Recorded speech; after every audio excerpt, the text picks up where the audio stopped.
Today we have a pretty decent packed agenda.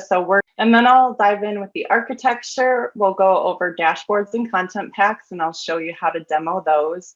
And then interactive analytics, followed by demoing that portion. And then day 2 tomorrow, we're going to start out with administration and go through some advanced topics. So that's kind of what you can expect. All right, so with that, I'm going to get started on the presentation. Please ask your questions in the Q&A, and Matt Jones and the other team members will help monitor those so that we can get to those as appropriate. So Log Insight is actually part of the VMware validated design. It comes with VCF, it's deployed with LCM. So this kind of depicts what we have as far as the vSphere stack. For our VVD, we want all of your components to log Insight. So in a multi-region implementation where there's more than one data center, we can provide, there's going to be a separate logging infrastructure in each region of the SDDC. So you can do cross-site forwarding for high availability between the data centers. Or you could also do what some customers do is they'll have like a site A and a site B, and they'll have a DR site, so like a site C, and they'll forward site A and site B to C. You're not seeing the details as far as third party here, but we support any RFC compliant logging. So you can send a number of solutions to Log Insight, whether or not they have a specific content pack for that. In conjunction with NSX, again, pointing back to the VVD scenario, all the nodes have routed access to the vSphere management network through the Tier 0 gateway. And as part of the solution interop that Matt mentioned, VMware NSX users on any version of NSX do have Log Insight included with their NSX license. So this will cover all of the vSphere infrastructure. So it also includes the vCenter and the hosts and the Log Insight appliances with that NSX license.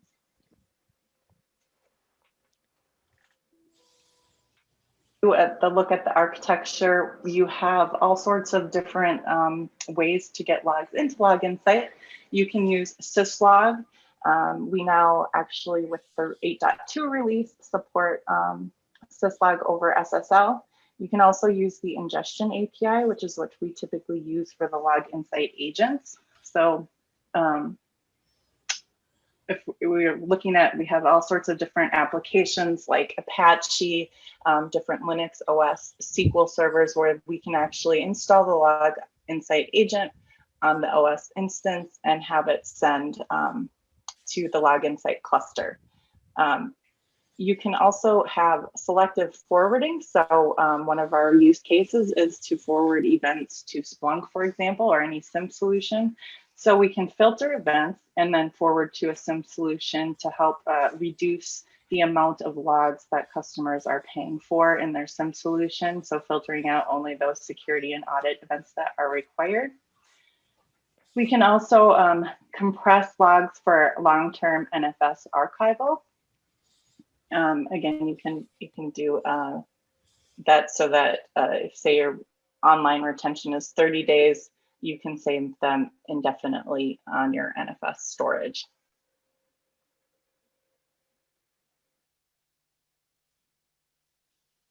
Of log processing, get asked a lot of questions about this, so just kind of wanted to detail that, a message is generated on a device outside of Log Insight. So what Log Insight is going to do is pick up that event, and that's going to be either using the ingestion API or syslog, or it could be through a third-party agent like FluentD, rsyslog, log4j, or anything like that. And you can, once it receives the event, it's going to come through to the integrated load balancer IP, and the event is going to be directed to a single node, which will then be responsible for processing that event. If the event is declined, it will show up as a drop, and it'll report back that the message has been dropped. It might say that the queue was full, or for whatever reason the event was rejected. And in most cases, the event is going to be accepted. So it's going to pass through the pipeline, and it will do any filtering, so that query evaluation.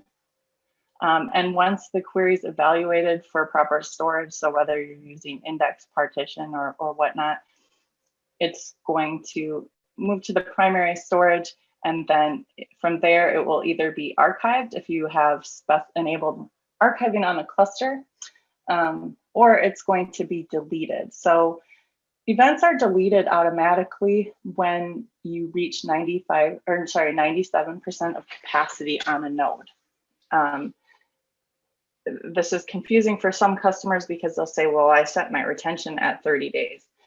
Once that storage fills up, it will notify you that it's going to be overwritten outside of that 30-day notification window, but they need to make sure that they have sufficient storage to back up that, to support the log ingestion rate. So you will get notifications if you're overrunning your data. And it's important to note that, because even if they have archiving set, so they're not losing the log data, once it's archived, it's no longer searchable. And so if they wanted to look at that data, they would have to re-import it, which is time consuming.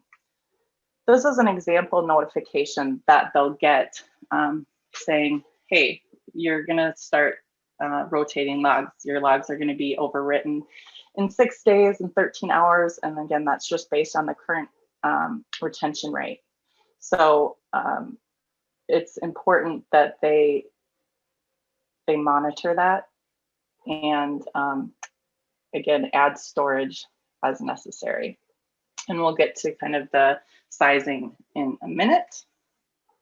But first, I just wanted to go over the architecture. So Log Insight has several components. The primary node is going to support all the worker nodes. The primary node is where upgrades are initiated. And so it's going to delegate tasks to the worker node. So you have high availability for query and ingestion, and high availability for the UI, because all of that can be served from all the nodes. So there's no single point of failure there.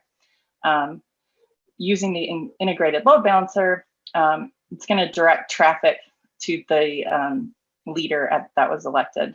And the leader is going to send the subqueries to the workers, and then the workers send the results back to the leader node. So the leader aggregates all the results and displays that information back to the UI, because as you know, the log data is stored in the local log repositories on each of the node, which also means if you lose a node, lose the repository, you're going to lose that log data that was stored on that specific node. There is no high availability just within a single cluster itself. And that's why we recommend that you either do cross-site forwarding, where one data center forwards to the other, and we'll get into that in more detail, because obviously we don't want to create a loop by forwarding. So we set filters for that. Or sometimes people will have a DR site where they'll forward to, and one customer who actually had 2 local Log Insight instances kind of for HA. So one would forward to the kind of DR backup. So those are some things that you need to consider. We also have the Cassandra database, and that configuration is replicated to all the nodes. So all nodes have that information. If you add nodes or evict nodes, that information is updated in the database on all the nodes.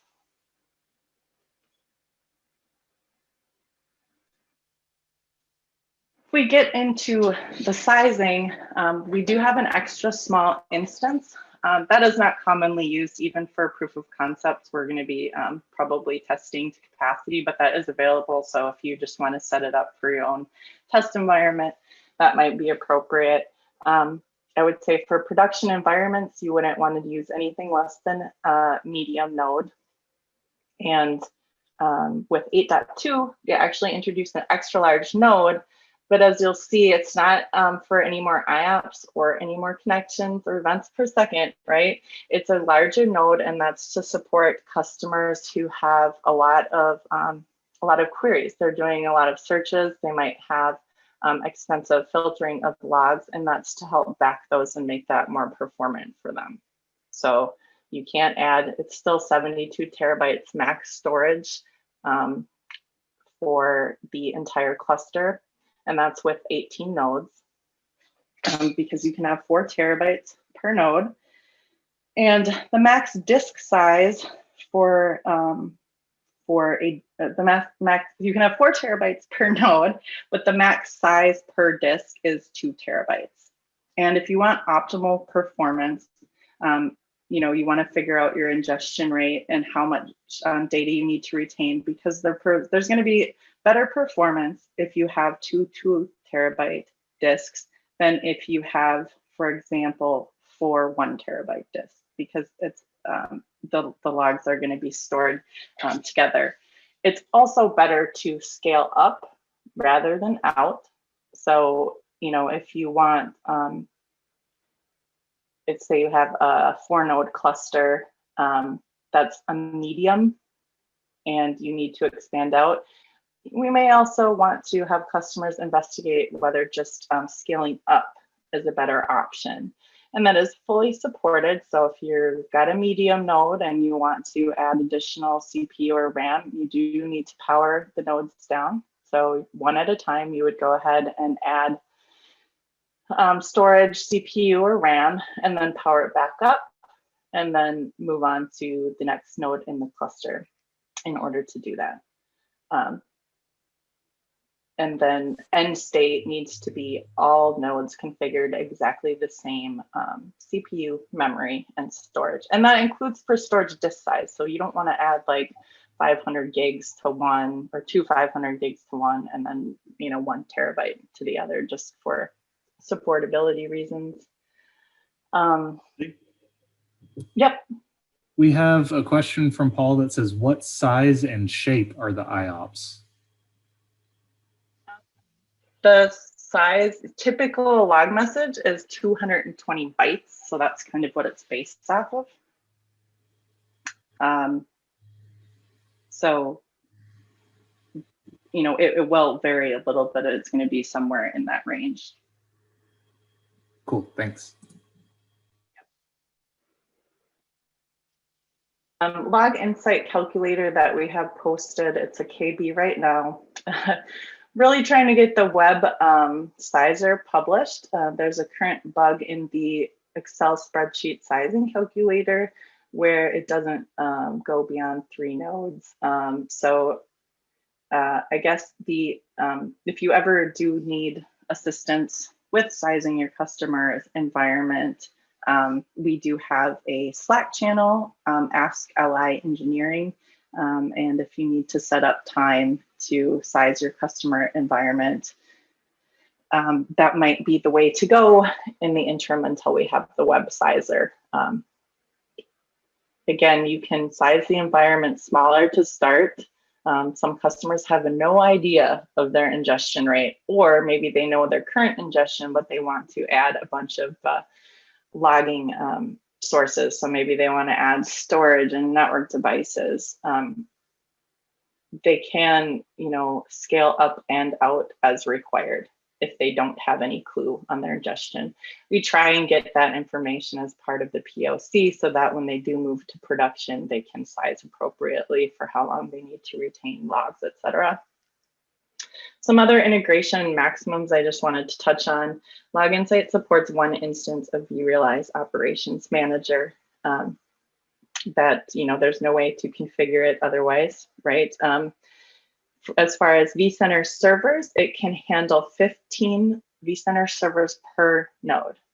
So customers with a lot of vCenters, they just want to make sure they have enough nodes to back that. As far as the integration with Active Directory, we support 1 domain. For DNS servers, we only have them put 2 DNS servers.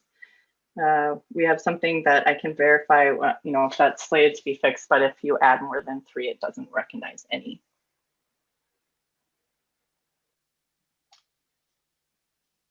Some other deployment considerations.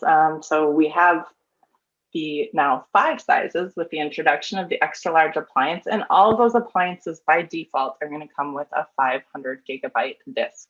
So if you would like to increase that to say 2 terabytes right out of the gates, just increase the size of that disk to 2 terabytes, or add additional disk prior to powering it on to save some time. But every virtual appliance is going to have 500 gigs to start. Ideally, we would have customers provision eager 0, that can be lazy eager 0, whenever possible. Obviously, like all of our products, you want to make sure there's affinity rules so that you don't have 2 login site nodes on the same ESX host. And it's a pretty straightforward setup. It's very easy. Once you deploy the first node, you just can join subsequent nodes by going to the URL of that host and adding them. And it takes probably like a minute to add it and to get it going. For clustering, 3 nodes is the minimum of a cluster, as you might expect for any solution, but we really do recommend 4 nodes because of the way the Cassandra database handles failovers in the 3 node scenario. So if you do have customers, I would push them to try and do 4 nodes, and then upon failover or maintenance, it's a little bit more smooth with 4 nodes. All nodes have to be in the same data center. They need to be on the same layer 2 subnet. And again, they have to be all the same size. They have to have the same SSL certificate. And like any other product, you want them all to synchronize using the same NTP servers. Any questions in the chat? No? Nope, sorry, we're all good. Cool, thanks. So configuring load balancing, you can come in and configure a new virtual IP address. In here, you want to make sure that if you are using NSX on the subnet that the login site nodes are on, you need to make sure the enable IP discovery option is disabled on the logical switch. And a couple other things to note is you can have multiple virtual IP addresses. So if you wanted to tag certain logs coming from a source, you could do that. You could have them all send to a specific IP address. And you could then tag those logs. Even if you have a single node cluster, you probably want to configure a virtual IP address because it gives you flexibility to expand in the future. And then you don't have to go and change that information. Integration with vSphere is pretty quick and easy. You can simply add the vCenter server, and I put the required permissions in order to do that over there on the right side. And when you add the vCenter server, it will prompt you, hey, do you also want to add the host? So you can just click yes, or you can select the specific host that you want to collect from. When you add a vCenter, you can also do tagging like shown in the screenshot here. So we're specifying, we're creating a new field, VC equals, and then the name of the vCenter.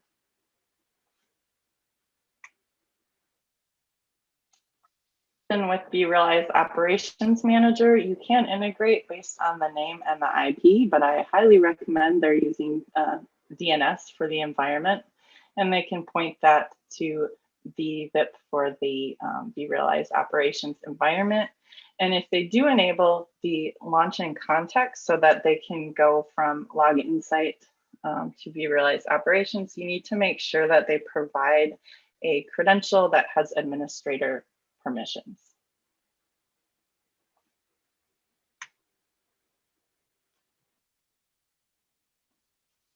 So view logs as metrics in vRLI's operations if you have that selected. And so that will help people who are, they can go into VROps and they can see if there's any anomalies detected with the log messages. So if they see an influx of log messages, they can see this in troubleshooting workbench. They'll be able to say, hey, there's an influx, and then they can go hop to the logs for that specific component.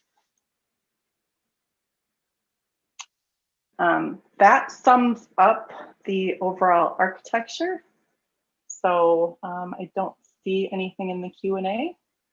So I'm going to plod forward with talking about dashboards. So there's three types of dashboards that are available. There's the individual dashboards. So that's anything that I've created, content that I've cloned from a content pack. We have shared dashboards, and that's shared with all the other users of the platform. So right now we don't have, like, you can't share with just a specific group. If you create a dashboard and you select the shared dashboard option, that's going to be available to anyone in that environment, And then content pack dashboards, they're added by default when a content pack is installed. And if you do want to make modifications to the visualizations or delete widgets to a content pack, you do have to clone that information first. Each of the widgets within the dashboards has these three options at the top. So we have, hey, I want to look at this query in interactive analytics. You can also get the information about the widget. So it's telling the user what it's displaying. So similar across products like vRLI's operations. And then this gear icon will actually allow you to edit the chart type. Again, if it's a content pack dashboard, you need to clone that first. Otherwise, when you click on this widget, the only option you're going to have is to clone it. You'll also see this widget type down here, the object auditing events on this one. And this is a multi-query widget. Users can create custom ones if they like. And what this does is there's this little play icon. So if they push play on that widget, it's going to show any of those queries that have returned results. These are nice so that you don't end up with like 50 widgets in a dashboard. So that might be something where, hey, I just want to break out these things by category. And then if there's no results after they hit play, then, you know, obviously that wouldn't be of interest to them. There is some filtering that you can do on dashboards. This is a static field, right? So the dashboard would have to have it predefined, or it's going to have the host name in there. You can add additional filters, but like for this example, where it has host name as part of this, I can't remove that. So you could filter right here. I'm just filtering all the hosts in our Santa Clara data center.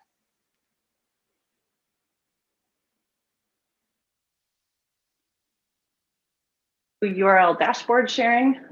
So if you want to share something with somebody who does not have any access to vRLI's login site, you can do so. Then they will be able to view that specific dashboard over the time range that you selected. And then you can also go into the administrative console if you want to modify the shared dashboard. Maybe you don't want it to be accessible anymore, or you want to increase or decrease the time frame for that dashboard for when it expires. Looks like there's one question in Q&A. Yeah, the question is, how many users could view the very same shared dashboard at the same time? Is there any limit? Meant the dashboard shared via link. I don't know that there's not a limit. I don't know if there's like if that was part of the QA list, but there's no set limit to how many people can use that. Thanks. That's it. Into content packs. I think Matt already alluded to this, but content packs are made up of extracted fields or learned fields, queries, dashboards, alerts, and agent configurations. And we recommend when somebody creates a content pack that they have at least the first 4. They don't necessarily need agent configurations, you know, if it's a syslog device, but ideally a content pack would have the first 4, and an agent configuration would be required if it's like an OS or application that's not using syslog. We already looked at the content pack marketplace. This is available through the UI as long as the person looking at it has access to the internet from their client. They will be able to see this. So no, the login site server does not need access to the internet in order to have this visible. If you do, like I mentioned before, have customers asking for specific content packs, please, please, please fill out an AHA request, because we track those. We can see how many customers are interested in a specific content pack to help prioritize those. But we do have like 72 unique applications right now. There are some content packs that we'll see in the marketplace for vRA, vRO, some of the vRLI suite products that will have multiple content packs, and that's just because they changed the logging fields. So some of the fields are different, therefore we had to have multiple content packs depending on the version. You'll see that when 8.0 comes out will be another, so if they have 7 and 8, they'll need both content packs installed. If for some reason they can't access the UI, they can download the content pack from our content pack marketplace. That's going to be a VLCP file, and then they can import that into the environment. Content packs, again, we're trying to get people to adhere to having those 4 key fields, and one of them is out of the box alerts. This is an example of an out of box alert for vSAN.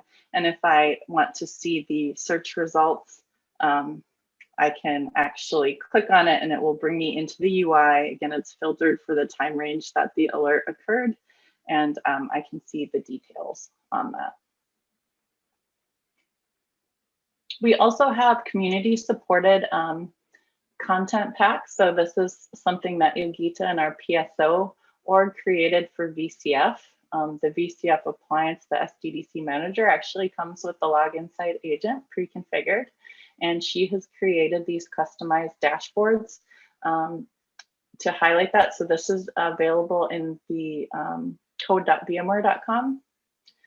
And again, you in this case, you would need to download the VLCP file and then import it, and then you have that going. I'm hoping at some point we will have this vetted through engineering, and then we can have it available in the marketplace. One of the most common things I get asked is, hey, what are we doing in the container space? Right now, the vSphere content pack has 1 Kubernetes dashboard and 1 alert. So this is what we have today. There have been several people asking for, Tanzu support within this. So there is already an AHA request open for that. So if you want to upvote that, if that's of interest to your customers, it's currently being worked on for prioritization. With 8.2, we also released a brand new content pack. This is for the NSX load balancer, or AVI, as a lot of us know it as. And so this was kind of a hot one that we did get added this round, and that includes 6 dashboards for the NSX load balancer. And we also released one for vCloud Director availability. And this one has 4 dashboards included in it. So those were the 2 new ones. And then we did release some updates for Horizon, NSX, and vSAN. All right, so let's get into the demo.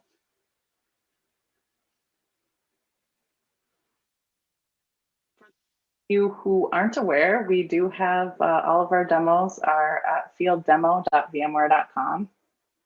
Actually, let me take this.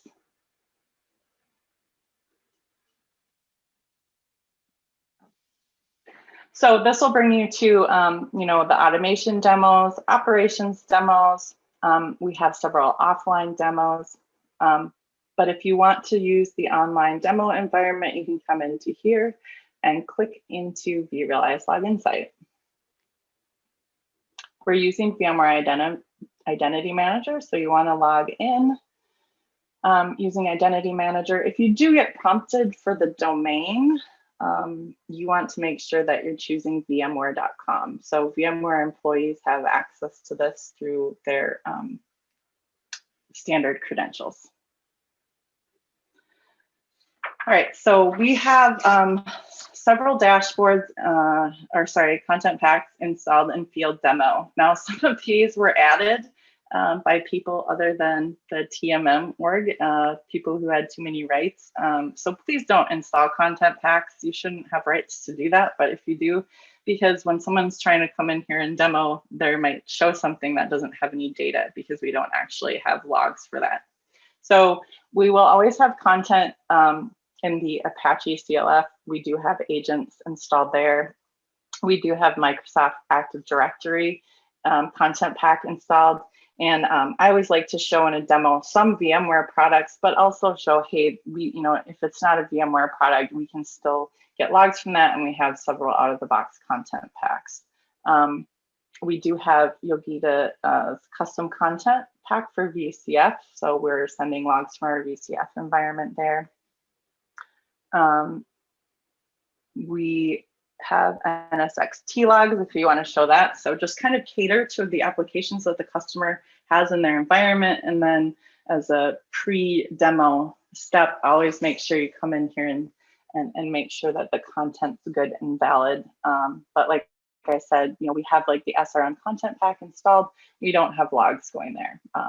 VROPS, vSAN, vSphere are always good demo products. I've tried to remove some of these that are no longer getting logs for, but then sometimes people just reload them because, it is kind of nice that you can, even though we don't have the SRM logs, you can see all the dashboards and filters, but you can also see this information in the content pack. It will show you all of the details. So if I'm looking at a content pack, come on.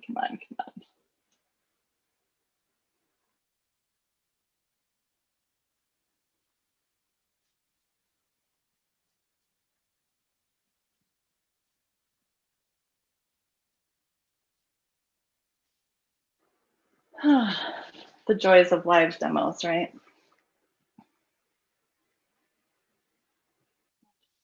Time.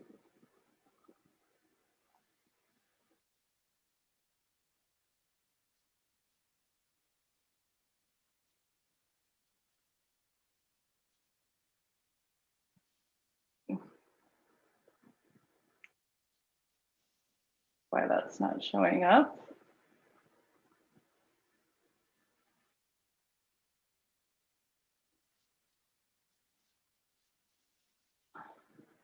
Here's another instance I have.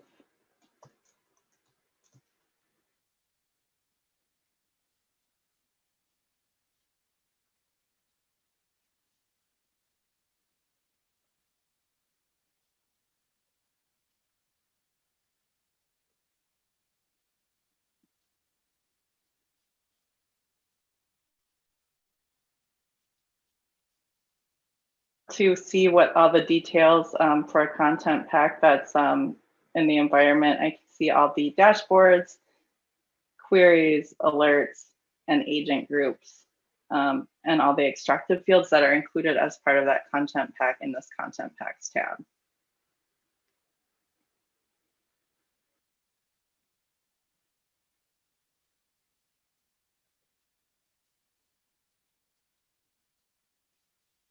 Field demo, one of the things that I usually like to demo is going into the vSphere content pack and then doing the virtual machines overview dashboard.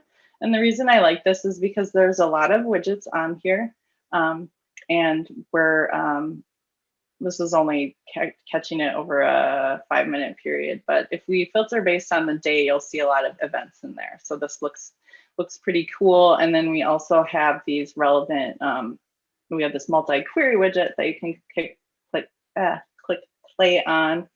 And then we could pop into here to view that specific query in interactive analytics.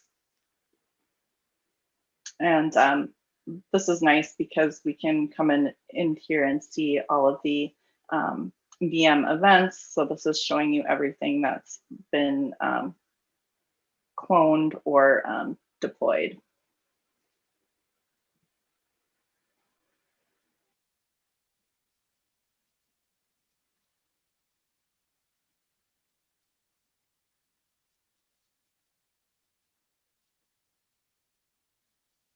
What I do is go ahead and clone this dashboard, and I'll just clone this to my dashboards. If they select the share option, that's going to show up for everybody. It's going to show up in my dashboard. This is the virtual machine overview that I just cloned, and I like to use this one as a, kind of depicting things in a different way. So for example, for this one, I might want to edit this in interactive analytics. So I want to change the chart type, or I can just come in here and I can edit the chart type. So maybe I want to do a table, or it will automatically show you what type of chart you can use based on the data in the right. So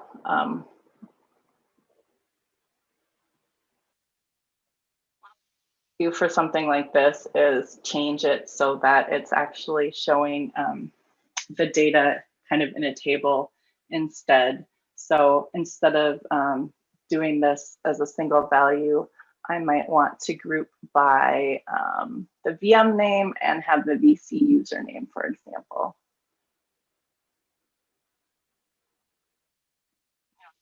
And see who, so this is the VM name, this is the username that created the VM. And then I can go ahead and I can add this to my dashboard. So it's telling me what I grouped it as, and then I will just add this to the virtual machine overview.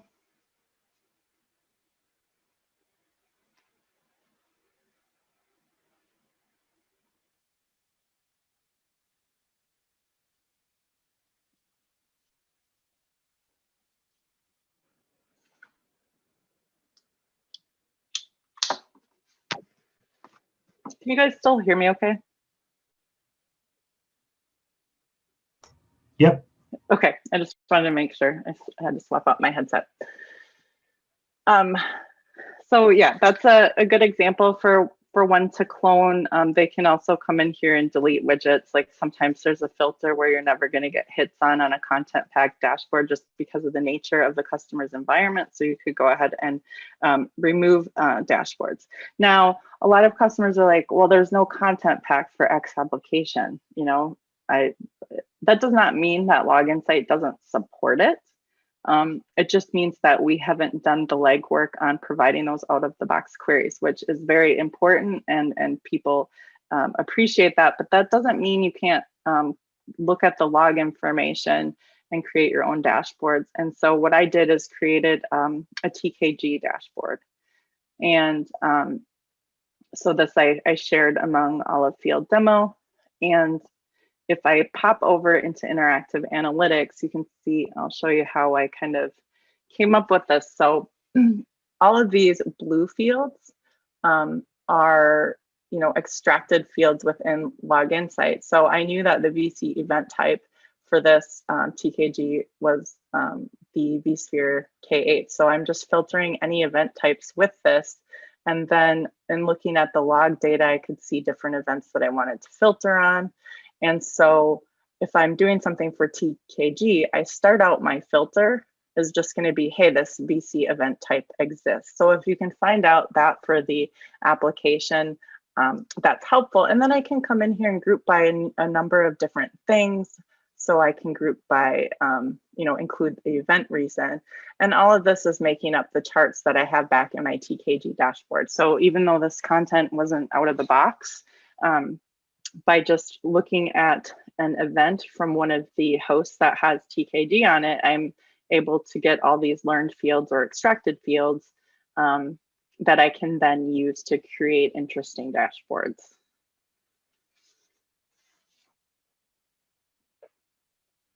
I wish this was a little bit more zippy today.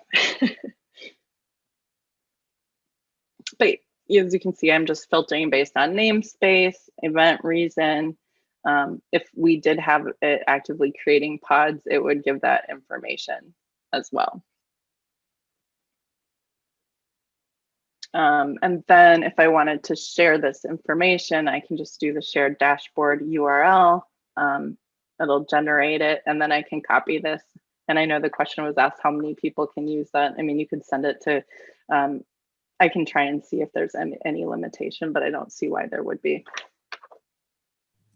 And then Julie, we also have a question about if shared dashboards via URL auto refresh, like when the recipient goes to the URL, is that data able to auto refresh or no? No, that should just be the time range that it's in there. It's been a while since I used this, so let me just verify. Yeah, it's gonna only have that time range, so it's not an ongoing event.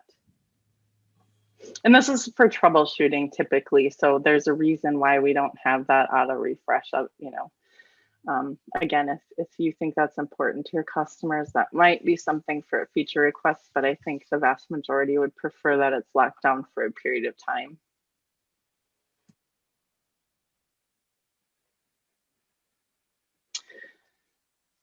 So that's kind of the basics that I have. Again, when you're doing a demo, it's nice to show the vSphere stuff, but it's also nice to show, hey, we do other content packs. So I usually, as part of my demo, will also include either the Apache, the Linux content pack, or the Active Directory content pack to show that the third-party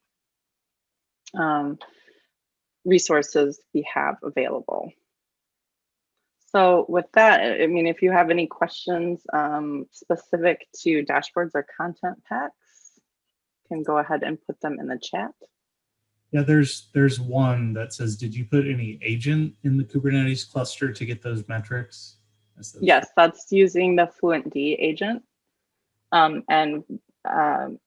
We do actually have a blog that walks through doing that for both on-prem and cloud.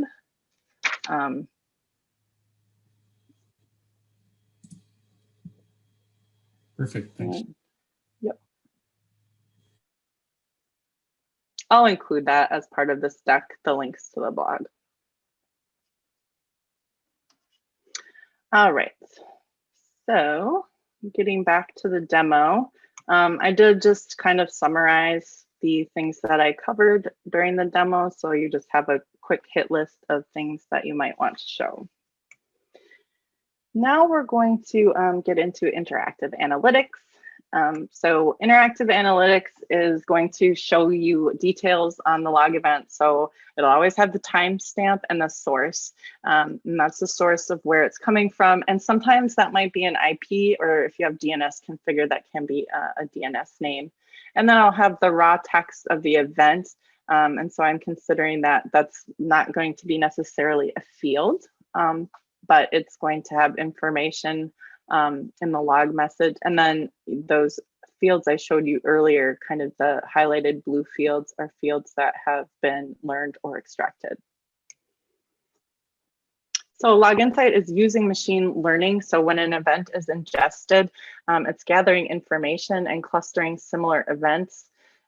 It happens immediately at ingestion time, and it kind of automatically understands the structure of the event.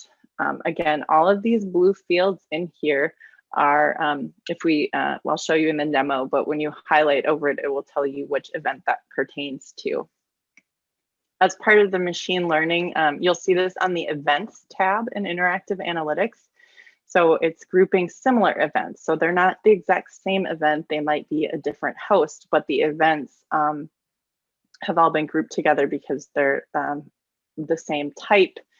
And in this instance, we're seeing just in the last 5 minutes of data, we're seeing 165 unique vSAN event types over the last 5 minutes.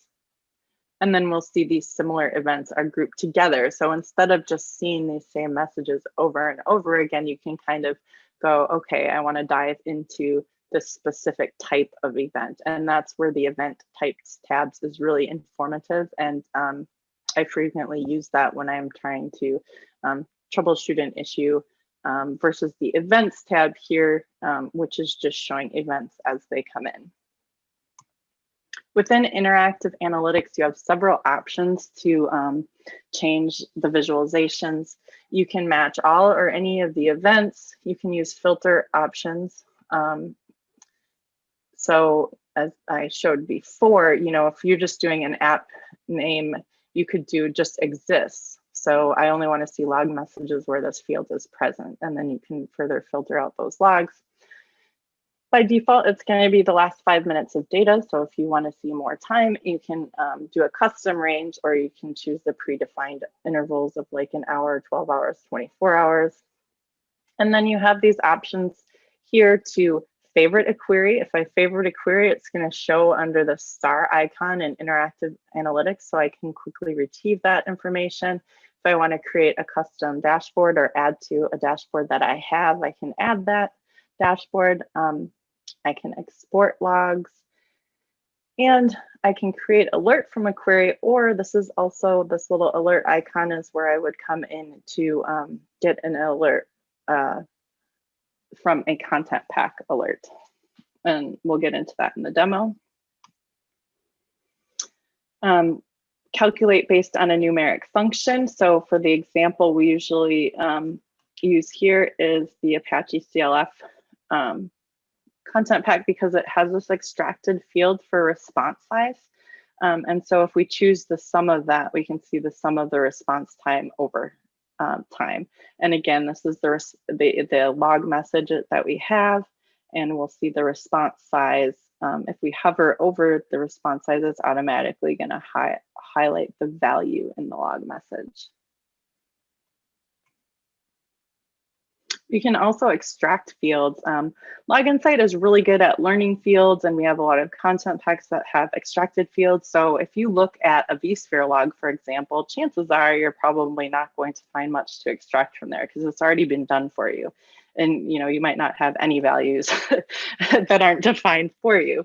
So what I'm using to kind of show you how to do an extracted field is our OpenCart application. So this client with the client IP was not something that was already extracted. And so what I wanted to do was extract this field so that it would become available.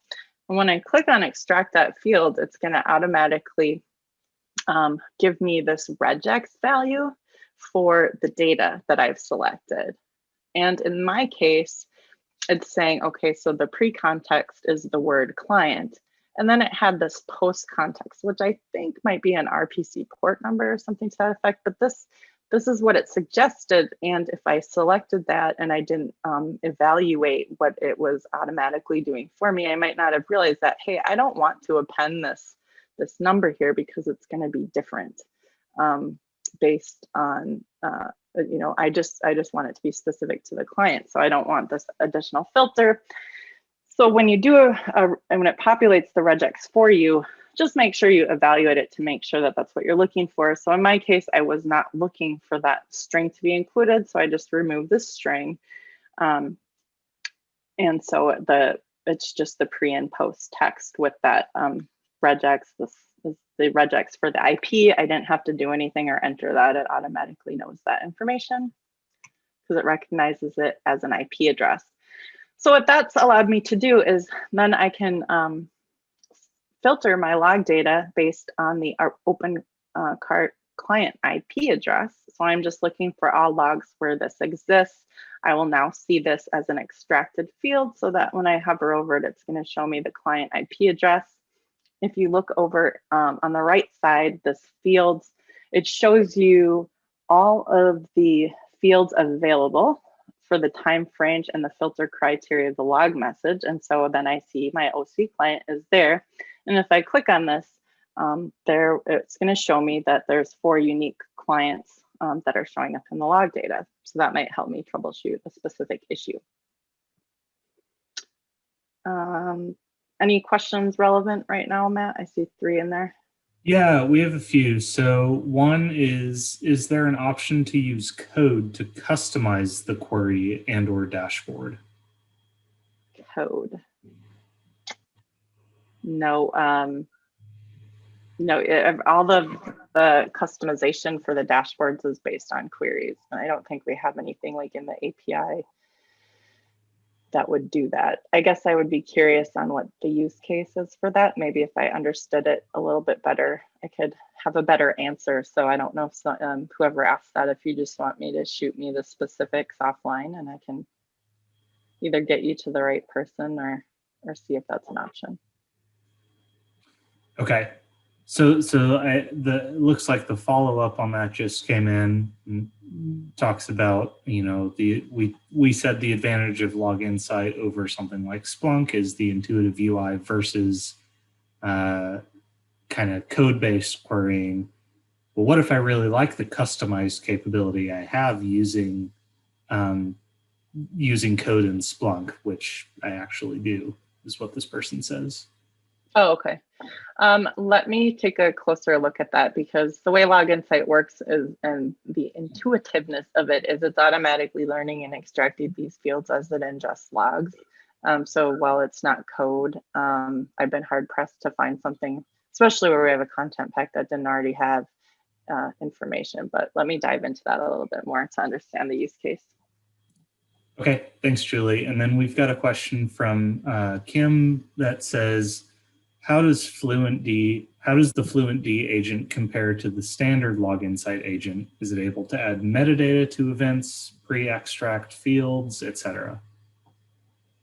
I'm not the FluentD expert, but yes, to some extent you can do similar things. That's something I will need to get a little bit, I can do a comparison and have that information for the Log Insight Cloud demo, where we use the FluentD agent quite extensively. So let me have that. I will have that information for you next Friday to do a side-by-side comparison of the two. Okay. Thanks, Julie. And then the final outstanding question is from Steve. It's about the field demo portal, asking whether we have Log Insight 8.2 offline demos. I don't believe we do, but are there plans for any? Yes, there's going to be the Log Insight content. David Pham is the, I'm switching over to cloud, but yes, we're working on updating all of the Log Insight assets at this time. So this was kind of the first get this out there to train you guys on it. But if there's anything specific you would like an offline demo for, the plan is to do some short videos for each kind of feature, or kind of how I've broken down this presentation. So if you want an offline demo for like extracted fields or something, just let me know, and I'll try and prioritize based on the need. But we'll definitely have quick videos for each of these. As far as offline demos, that's kind of, I need to know what you need to show your customers. So, Cool. And then we can produce that. But the only offline demo we have right now is one on how to set up webhook shims, so automated remediation based on Log Insight alerts using Orchestrator. Matt Bradford did one for that. That's available. And we have one for forwarding logs from Log Insight Cloud to Log Insight on-prem too, correct? I believe so. That's easy enough to create. So. Yep. Okay, cool. Thanks.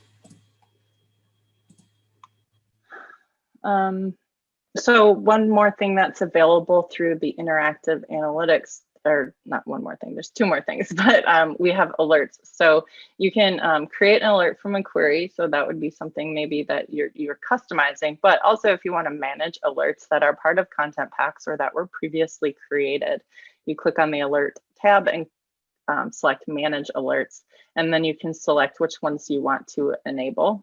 And then you can also, the administrator can manage alerts from the administrative console, and I'll be covering that stuff tomorrow. So If customers are exporting logs, they do that from interactive analytics. So you'll filter the logs you want. If they want all logs, their filter will just be the time range that they want. Anything over 20,000 events will require them to do to supply an NFS mount, and then they'll just go ahead and export those query results. So in this case, it is more than 20,000 events, so I need to provide an NFS mount, and then I can export the data, and it will include all the raw events from that specific time period.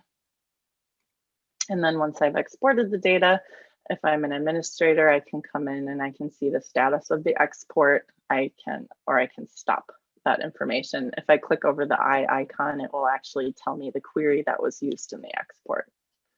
So maybe I need another call out here. All right, so now we'll get into the interactive analytics demo.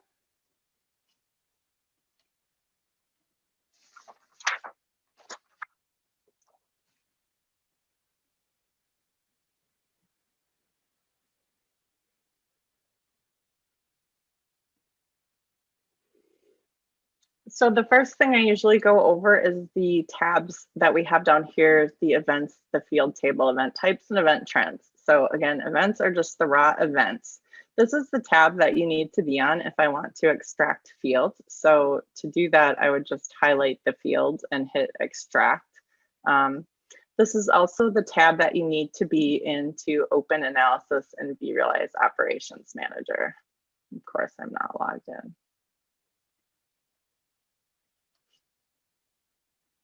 So I'll let that load, but I'm just want to be considerate of time. So on this tab, I can filter for events like this or not like this. For events like this, it's actually using the event type, and event type is very specific. So if you choose events like this, it's going to show you, other hosts with events like this, etc. But it's using that specific event type. Or you can do events not like this, which is really handy if you're just seeing a specifically noisy alert. Oftentimes people don't fix things in their environment. So if you just want to exclude that to get down on the noise, you can do that. And then we have all these nifty things where you can highlight events and colorize them. You can set up a specific time range for that, or you can view the event in context, which is just going to show you, where it's happening in relation to other events. The field table is nice for more of a tabular view if you're a person who likes to visualize things in columnar format so you can see things. I use this frequently because it'll show me which fields are populated based on my search criteria, which I don't have any filter on here. So this is helpful to just see, what fields are populated for which logs, and then I can further filter them, so maybe I just want filters to see events from a specific data center or something. This visualization really helps me narrow down what I might use to filter. And then event types, this is where the machine learning comes in, and it's grouping similar event types. This is kind of what I showed you in the PowerPoint, how it's showing me, oh, wow, there were 285 events. If I expand this, I can see the events for different details. The different details for the events. And the event trends is going to show you events that are trending up and down in the environment, which might be useful. If things are trending up, it might show you a possible problem in the environment. And while this is loading, does anyone have any questions? Oh, there you go. Yeah, there's one. Do we have any documentation on configuring the FluentD agent? Right now, that is primarily blog sources. It's in the in-product documentation and Log Insight Cloud.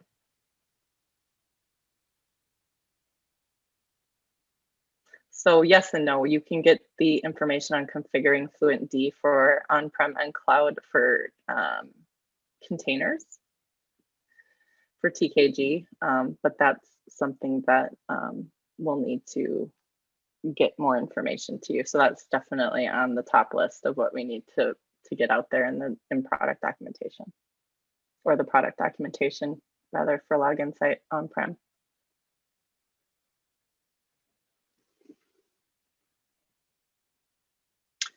All right, so we're seeing event trends.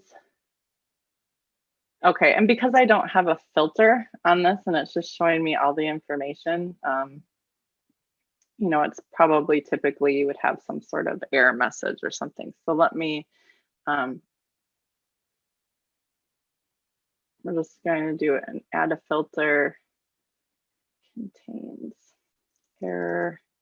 We'll add a filter contains fail, and we'll just put an asterisk so it'll pick up on failed events as well. And then I can choose any or all.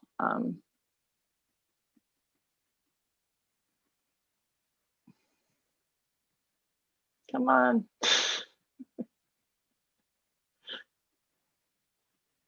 Oh, any, we'll do a filter. So here I'll get results for if an event contains either of those two.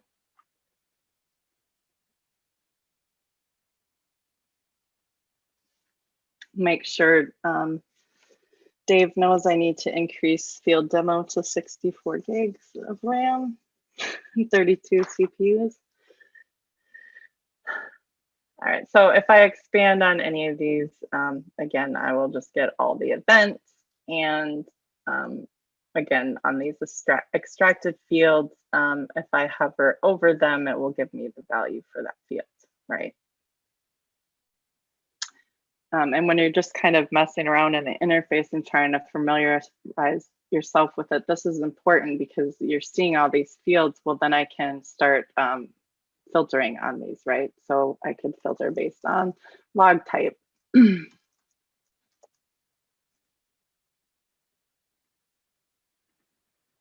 And so it's going to show me all of those. So if it's a specific log type, and if I just want to get things with this specific log type, right, I can just come in here and filter for that. So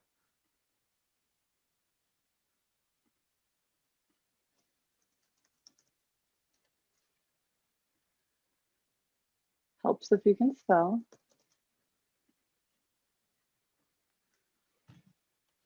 And then I'll get that information for all those specific events, right?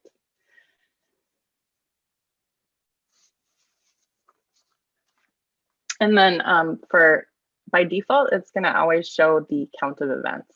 So if I want to change this for a numeric function, I can do that, and it's automatically going to tell me the available functions based on the time frame that I've searched, right? So like I showed you before, if I want to see the response size, I can do this, and it's going to update the visualization to do that calculation on the response size. So it's calculating it over a time period, and as you can see, it's pretty consistent over time. I can also do another filter. So say I also want to view this by host name. I can do that, and it's going to show me the average. So it's going to run that calculation for each individual source. One thing you want to remember to do when you're done, if you're doing a demo, is always reset and clear all the filters. Because sometimes I've seen people where they'll forget to reset this, myself included. And if you're still filtering on those values, even though you've cleared the filter down there, it's not going to give you the proper logs that you want to view if you want to see everything. You can also filter things on unique count, right, of app name. So say I wanted to look at all the vCenters logging, or any number of things that I can filter on, or I can apply this. Oh, did I not select that filter? Unique number by app name. Oops.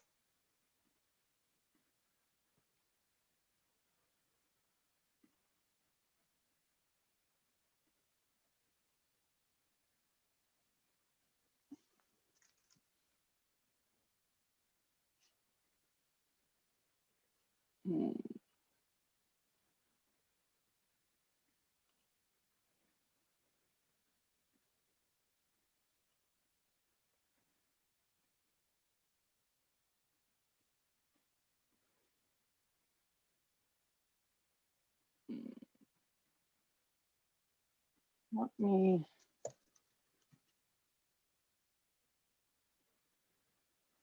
So I'm filtering by NSX and I want to do a unique count.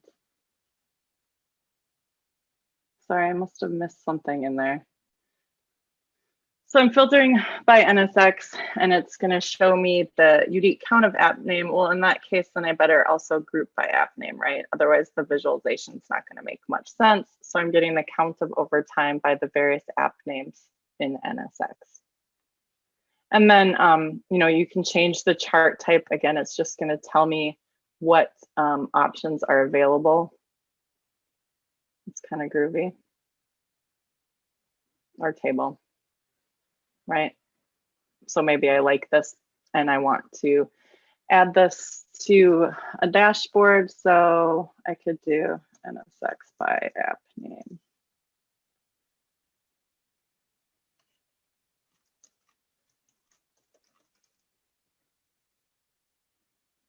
There, and I've created that.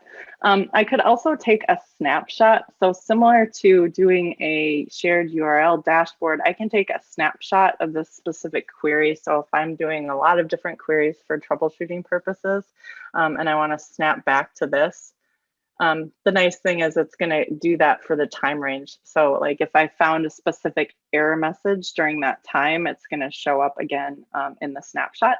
And snapshots are retained. So if I log out and log back in, that should still be there. And again, if I want to export the log messages, so I only have, I have under 50 events, so I can actually export the event results. And that's just going to give me a text file of all of the events in raw format that I can look at, or you can do CSV or JSON.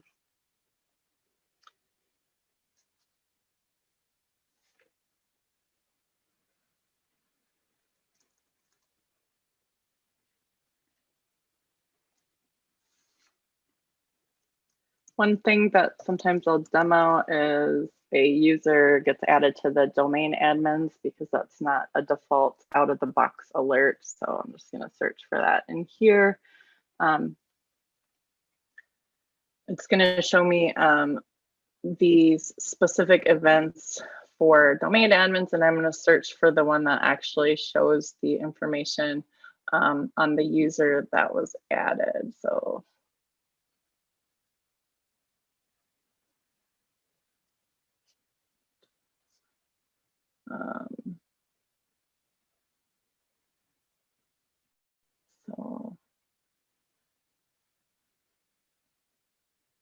I want to view events like this. And then I'm going to get the event type as domain admin. So in this case, it's the criteria is a member was added to the security enabled global group, right? That's the specific event type. So I can go ahead and I can, you know, favorite this alert, or I can create an alert from this query.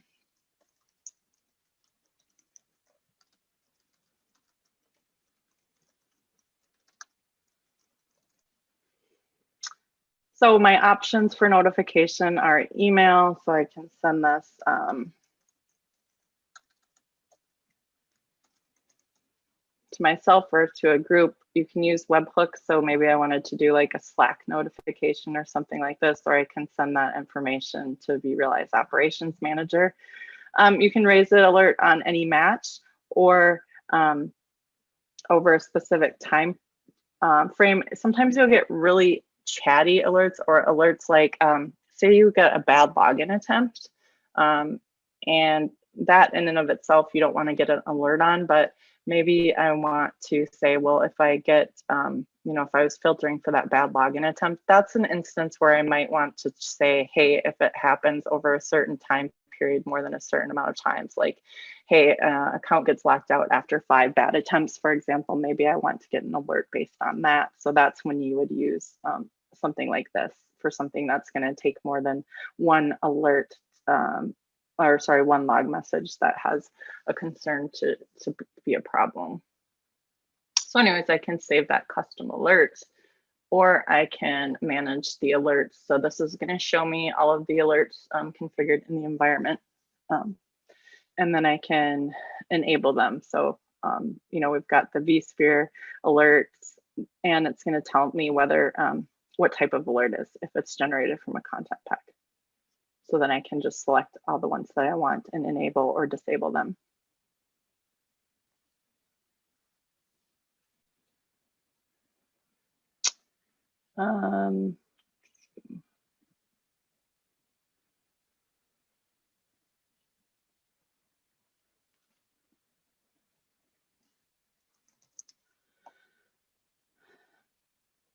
So again, if you're just doing a text filter, one text filter, you can just enter that value that you want, or you can add filters. If you're doing multiple text filters, you could just select text, or you can filter by any number of groups. I highly recommend you use the group by function because it makes these so much more interesting. So if I wanted to see vSAN by vCenter, for example, I can see that. And again, the count of events by app name or any number of criteria is also helpful. That's how we do some of our, if you'll see a lot of our content packs will have unique count of events. For like example, it's showing all the ESX hosts that are logging, or all the VMs that have shown up in the log messages. It's using that unique count of events. And I could also add another one, so unique count of app name and count of events. This might look quite interesting, but then I'm seeing them both overlaid on each other. So the unique count by app name, but also the total events.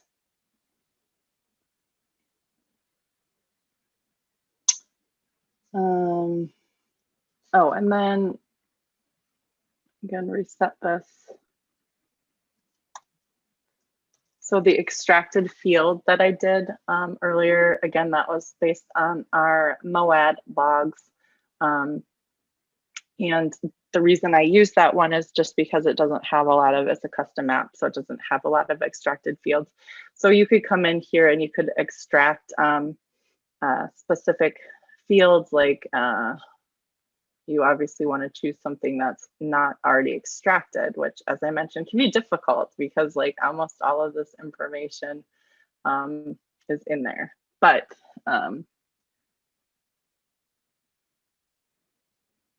if we, I just want to show you an example. I could extract this field. And when I do that, I can choose to have it available only to me. But if I'm doing this, so maybe I'm trying to create my own content for a content pack, then I just want to make sure that it's available to all users. And if I save this, it's going to have that field information, but maybe I'm like, man, that is not at all what I wanted. Then I can come back here and I need to click on the little edit icon in fields to come back in here, and then it's going to allow me to delete that field.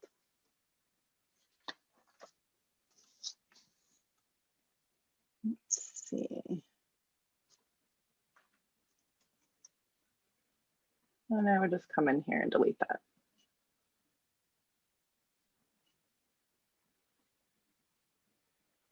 Now, hopefully I didn't miss anything. I think I covered everything I wanted to show. Does anyone have any questions on filtering, how to make a cool visualization for their charts or dashboards? So there's a couple in the Q&A, not necessarily on filtering, but there's a question that asks, are you able to share a grouping of snapshots? You cannot share snapshots. Those okay. are for you. Okay, and then a question hot off the presses that just came in from Didier says, oh, no, that one's been answered. So no open questions.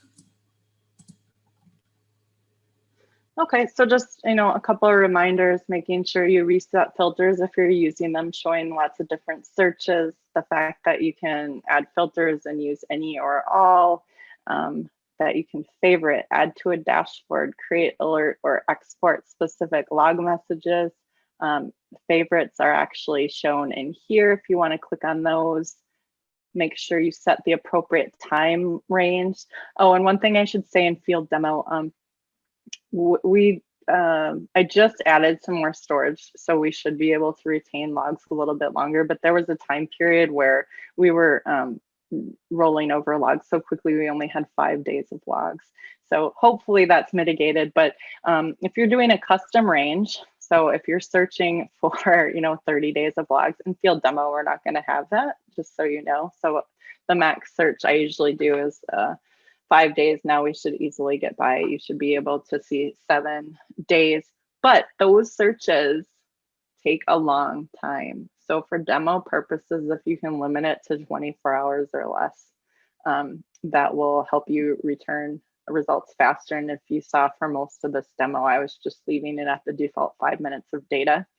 So things to keep in mind. That's the same for if we go over to dashboards. If you're trying to change a dashboard so that it's returning content for like a 48-hour window, that's going to take more time, obviously, than a shorter window. Let's see if I go back into the, this is kind of where I wanted to end it today, but I've also put just some guidelines in the PowerPoint that you will get after this to kind of show you the different things that you can demo, and make sure you kind of click into all of those. Just because, a lot of times people don't understand like group by, for example. And so who just wants to see all their logs all the time in interactive analytics over time? This isn't very interesting.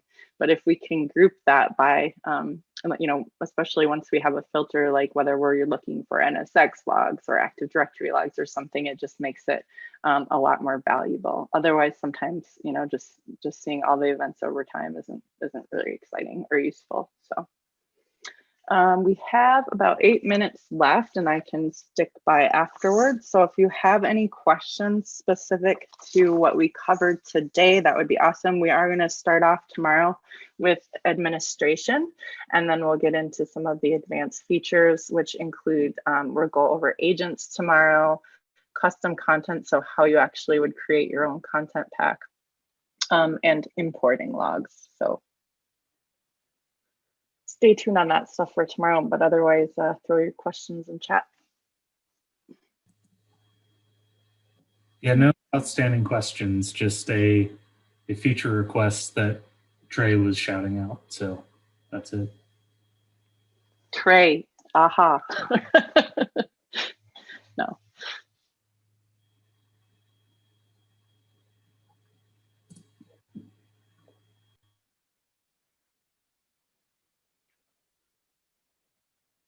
Well, if anyone doesn't have questions, oh, I see something popped in there now. So Jeff was asking about the cross-site forwarding, and I'm going to cover that tomorrow as part of our forwarding. So the administration, just so you guys can see the topics that I'll be covering tomorrow, we'll just quickly go over into the administration tab. So all of this stuff is what we're going to cover, including event forwarding.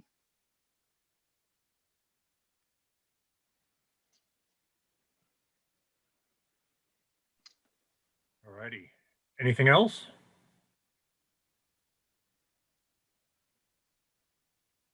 Going once, going twice, looks good. All righty, folks. Somebody just had a question, oh. Trey, upvote. Never mind. Sorry, you were just asking for feedback. I was going to tell you that it wasn't an option, but I gotcha. All right. Well, thanks. You could see it. Appreciate everyone joining today, and look forward to wrapping it up tomorrow with all the other stuff.